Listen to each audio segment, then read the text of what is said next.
Thank you for coming and snow skiing in or whatever, however you got here, across the driveway from the mother house or whatever. But I appreciate it.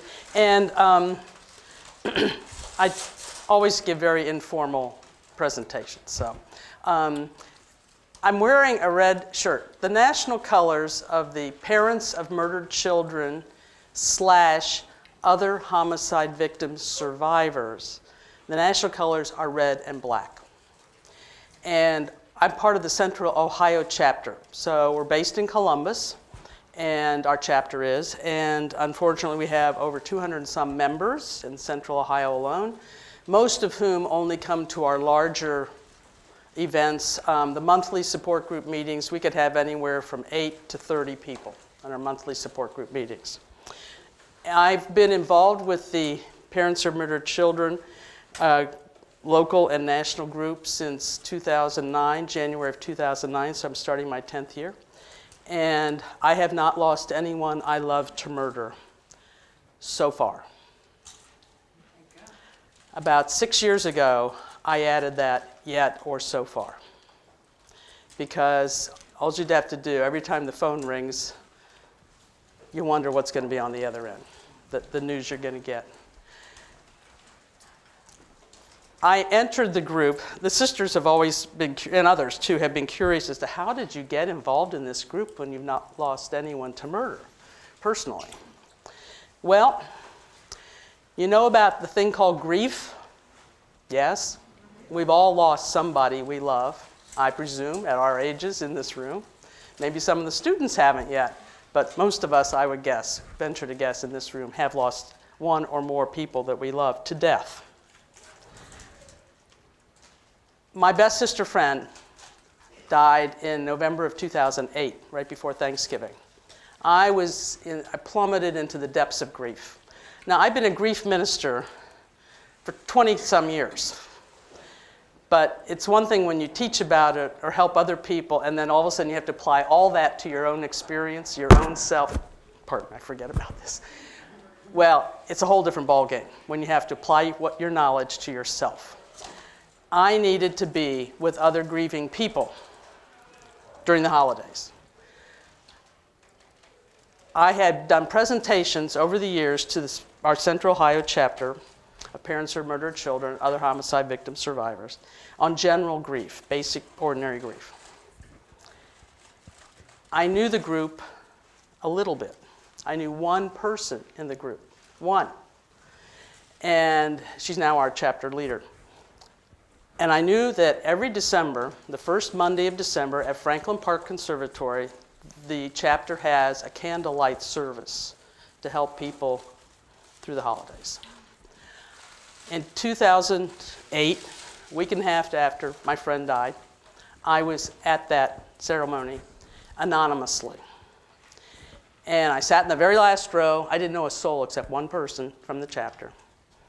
And I left. I didn't stay for the cookies and stuff afterwards.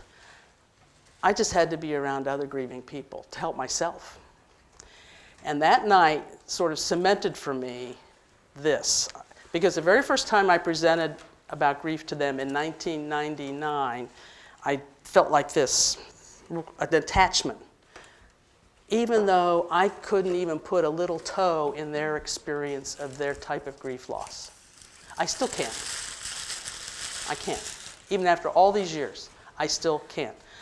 I titled this little talk today, Welcomed into Courage. It's one of my favorite titles for this kind of presentation because that's what has happened in my experience with the national group and the local group. They have welcomed me into their courage. They are some of the most courageous people on the planet, anyone who's lost a loved one to murder. Because I'm going to give you a couple statistics. This is interesting, I found. Did a little research. Last year, 2017, in Columbus, we had 143 homicides. In 2018, as of a week ago or 2 weeks ago, we had 11, or possibly over 11. And the first homicide in Columbus this new year happened 14 minutes into the new year. A husband shot his wife in the head, domestic violence situation. And last week, her mother, the dead woman's mother, contacted POMC. She needs to be with people who understand her grief. First time when I started working with the group, it's very interesting, and it's not just the sisters, because I've had this experience before with other groups. People would see me, the sisters would see me if I had an event, I usually wear this. And what's that? So I explain it to them. Parents of Murdered Children is the national umbrella title, but it includes anybody who's lost somebody to murder. Includes everybody, all right? So as soon as I said, parents of murdered children, on the word murder, the sisters looked down, some looked away, some started eating faster, It's like they wanted to disassociate themselves from that one word, murder. And I don't blame them. It's a club no one on the planet ever wants to belong to. It's a club no one wants to belong to. Why do I choose to be part of them? Not only what they give me month to month, and by the way, in all these years, I've only missed 3 monthly meetings in all these years. And at the national conference, I do the Sunday morning non-denominational prayer service. And by the way, clergy people in the audience, I have been the only clergy type person to attend as a participant the national conference. No reverends, no fathers, no other sisters with whatever initials after her name, nobody. I'm known as the sister. I end up doing one-on-ones, grief work, at the national. I met people from all over the country, including Canada. And we need to be there. And my chapter group said, my first national was in 2013, and I said, am I the only clergy type person here? And they said, oh, you are. Some of these people attended 15 of these. I said, you are. They don't come. And they means pastoral ministers and clergy people. They don't come. So anyway, okay. And I said, well, I guess if one is here, I'm glad it's a Dominican Sister of Peace. And they say, so are we. So are we. So anyway, POMC folks, local and national, have become another family to me. They have welcomed me in, but it wasn't easy for them.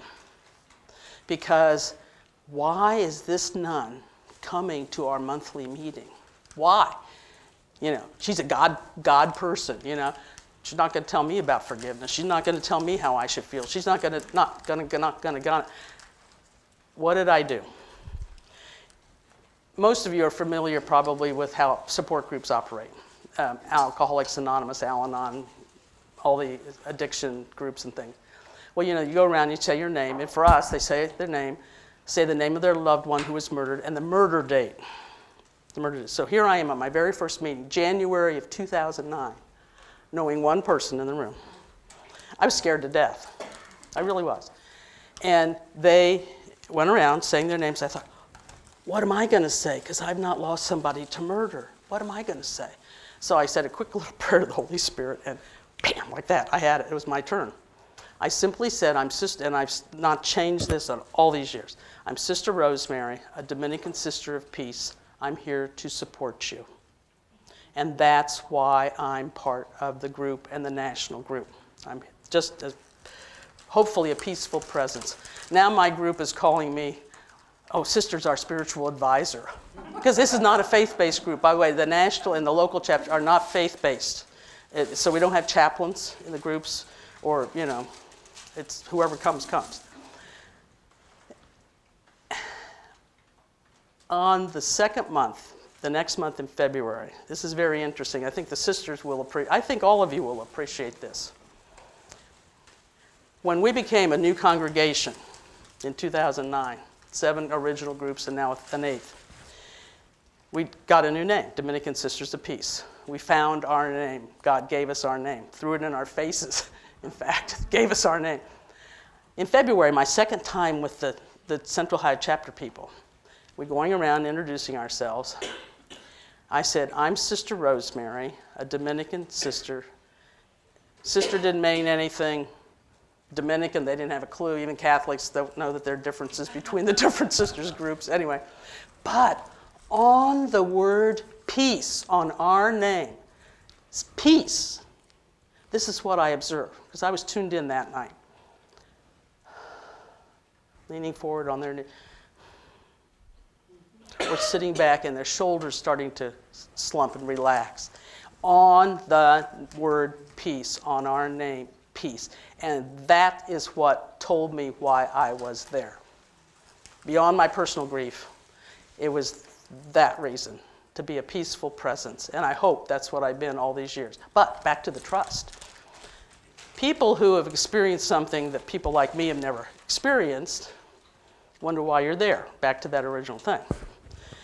And forgiveness for our folks is, and God issues are really can be very long, lasting, and troublesome for many people. I never use two words, and the group never uses two words.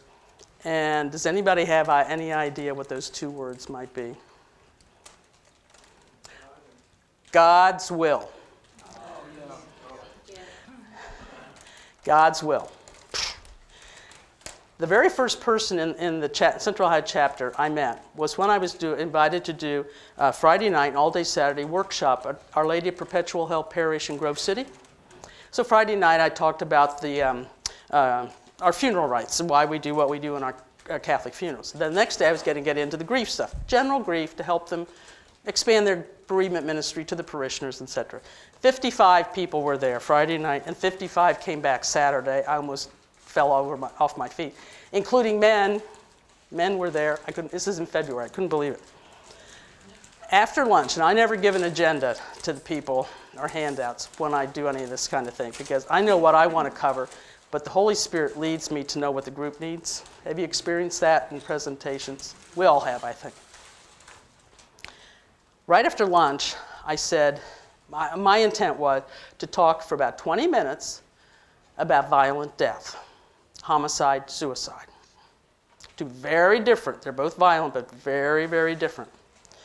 One's self-inflicted, and one is purposely inflicted on someone else. Two very different issues. Horrible. Both of them are horrible. So that was my intent, to spend a little bit of time addressing the elephant in the room. Because out of 55 people in that room, someone, at least one, is bound to have had a suicide in the family relationship, or a friend or somebody or coworker, and possibly homicide. All right. So I said after lunch, I said, now any questions from the morning? And this little lady sitting right in front of me, in the table in front of me, she's probably pushing 80. She raised her hand. So I called her. Now no one knew what I was going to get after in my topic. And she said, sister, I was taught all my life at home and in school that no matter how we die, it's God's will.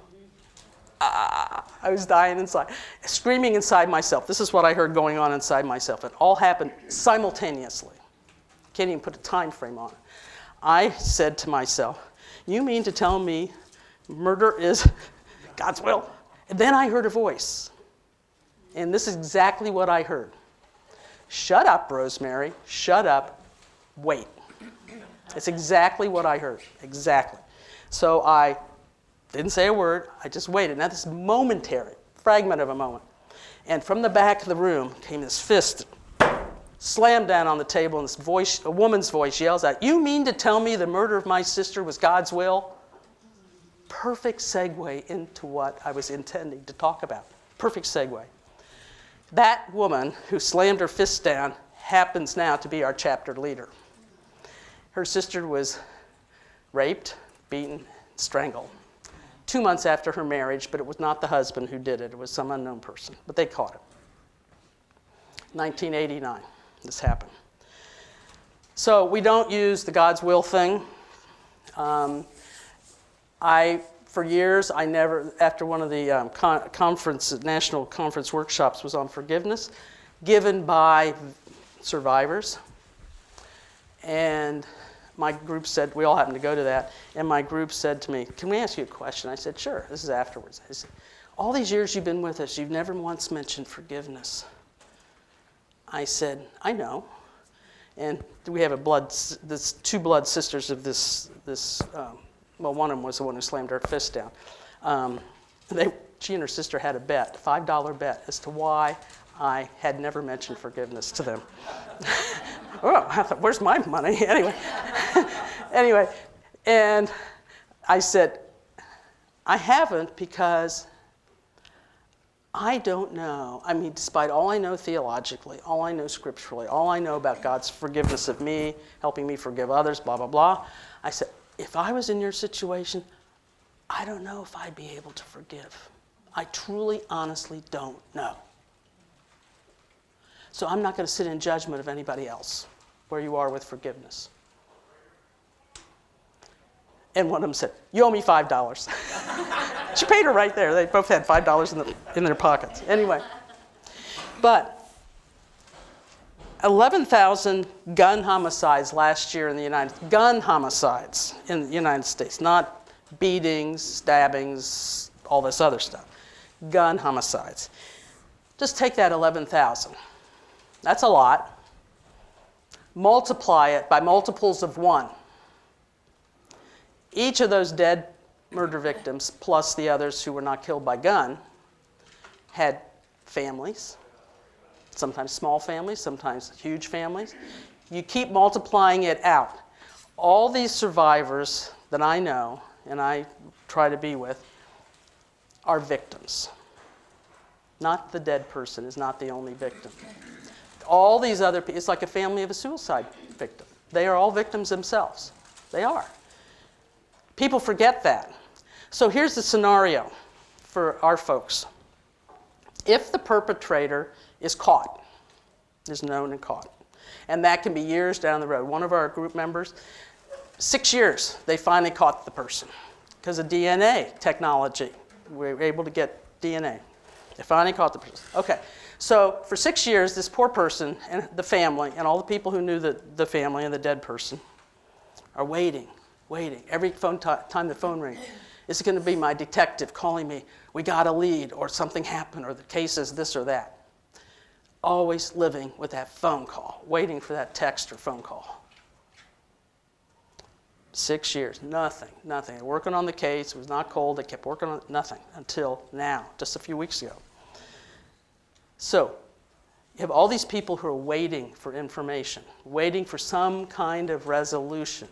Okay, so the perpetrator finally gets caught, and you have the hearing, and yes, they're deemed, they're going to have a trial and all that. And so the family members, the numbers are restricted in certain, at least in Ohio, to attend the trial.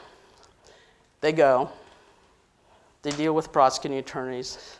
At the trial, they see, in most states, they see the crime scene photos. Unlike any of the horror movies that Hollywood makes, because that's based on truth, real life, but this is your loved one's body you're looking at. Now, loved one could be singular and it could be plural. We've had family groups murdered, 3 and 4 people in one family murdered at the same time. So here the poor family, the survivors, seeing this. And then some want the autopsy report. And the old-timers say, don't get it, because you're going to have that information in your head. You're going to see those crime scene photos. That's what you're going to see in your head. Be careful what you want for your own sake down the road. I have to. Last Wednesday night was our January, end of the month, January meeting.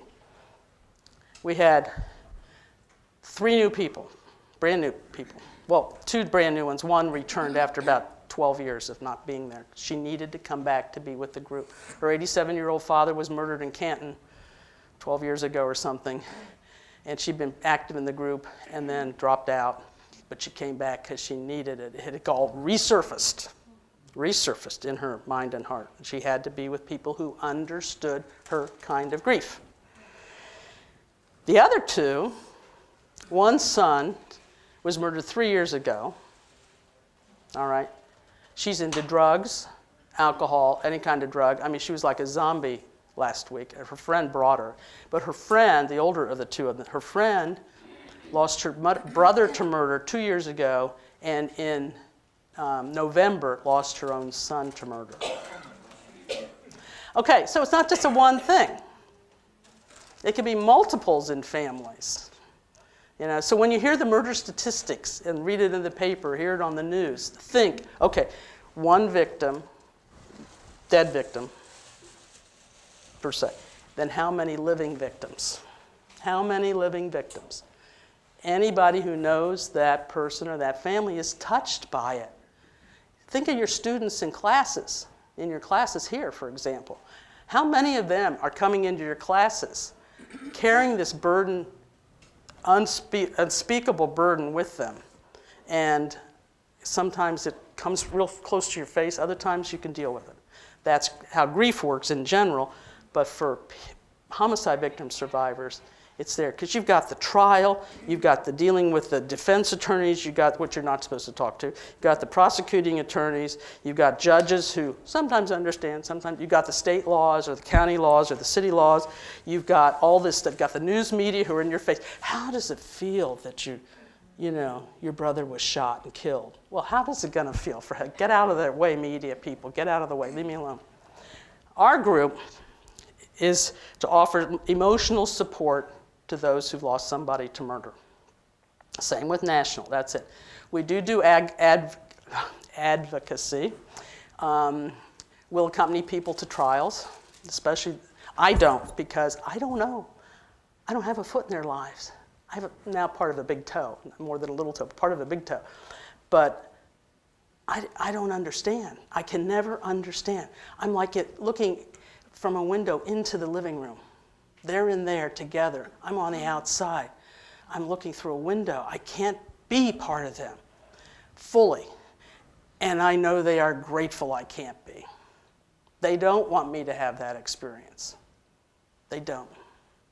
So in my role, or my place in the group, I guess you say, not a role, my place in the group sometimes bothers me, because sometimes I ask myself, Rosie, why are you with these folks? What are you giving these folks?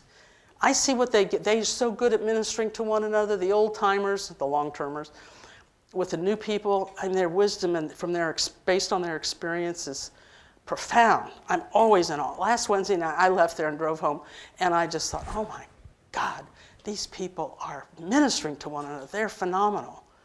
But they've learned it because they've walked that journey. And had other people to talk to about.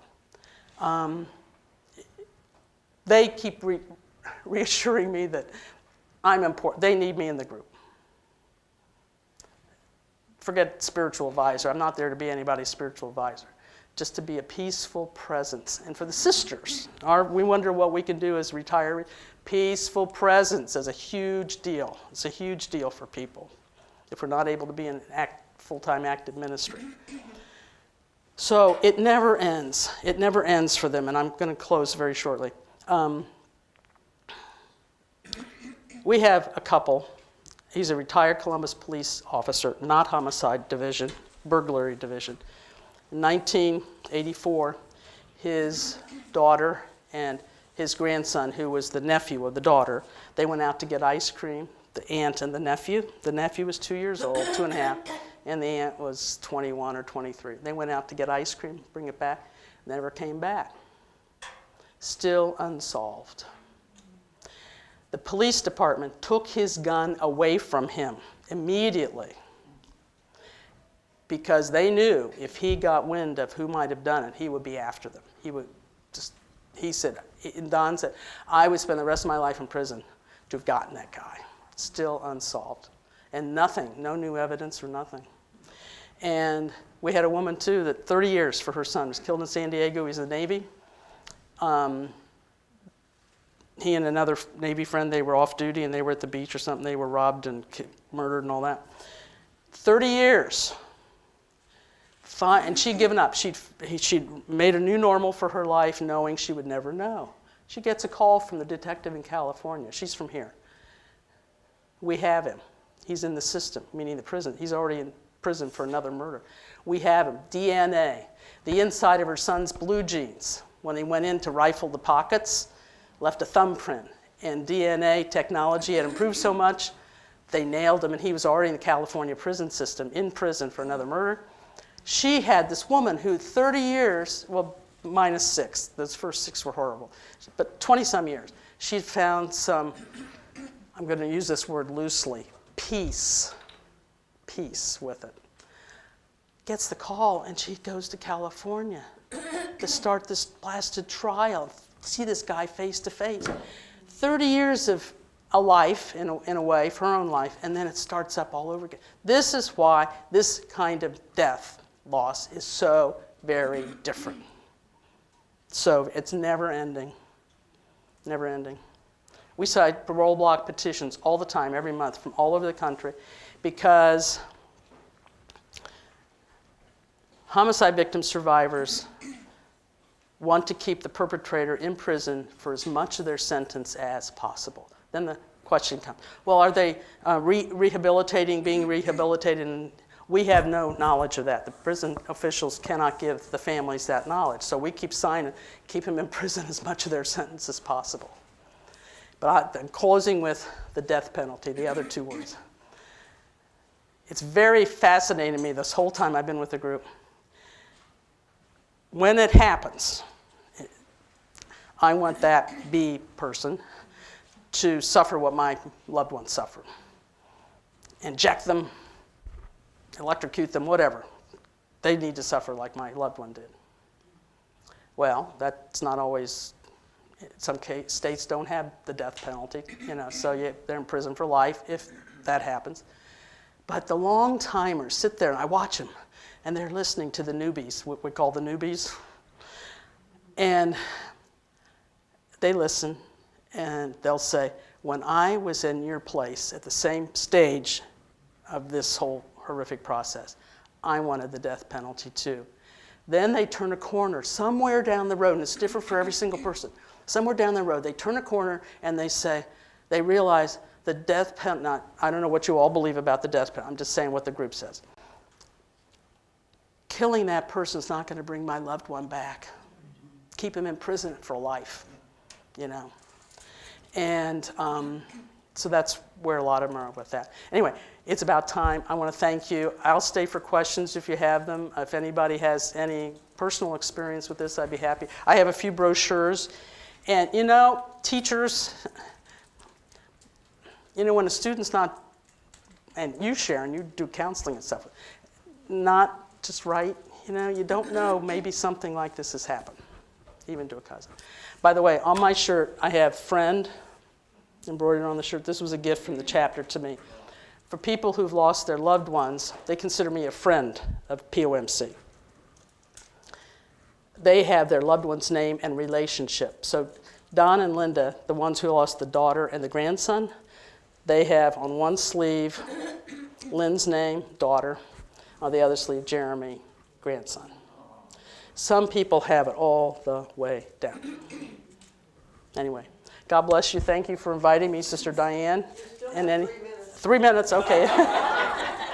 It's sort of all over the place. Julie? I have a couple questions. Sure. Maybe you could answer one. I was just wondering about the difference you've seen in people grieving who have lost a child to murder versus lost a child to, say, cancer versus lost a child to suicide. Big differences. Loss of a child, that's the umbrella title. That's how the whole thing started, was two parents, their daughter was murdered in Germany. That's a horrific story. It's different. When I work at Egan Ryan Funeral Home. I've been grief minister there for 20 years. And people who've lost a child to illness or traffic accident or something, I tend to route them to Compassionate Friends. It's a wonderful group here. It's a national group, maybe international, but they have a good chapter here. Our people who've lost a child to murder have gone there, before they knew about us, have gone there, they can't relate. If they go twice, it's a miracle. They cannot relate because it's a whole different issue. Suicide, now I don't get into the suicide thing. I'm sure there's some suicide victims, because the families are victims to that too. And the questions of, why did my child choose to do this, or my husband, or my whoever choose to do this? And in our group, it says, why was my son or daughter, in that place at that time, or why were they with these people doing drugs, or why were they blah blah blah? It's all different. It's very different. The reasons people come together. But the loss of a child in the levels of grief, loss of a child is number one. It's the hardest to grieve, is the loss of, no matter what the cause is, it's the loss of a child. When we lose our child, we lose our future. When we lose our parents, we lose our past.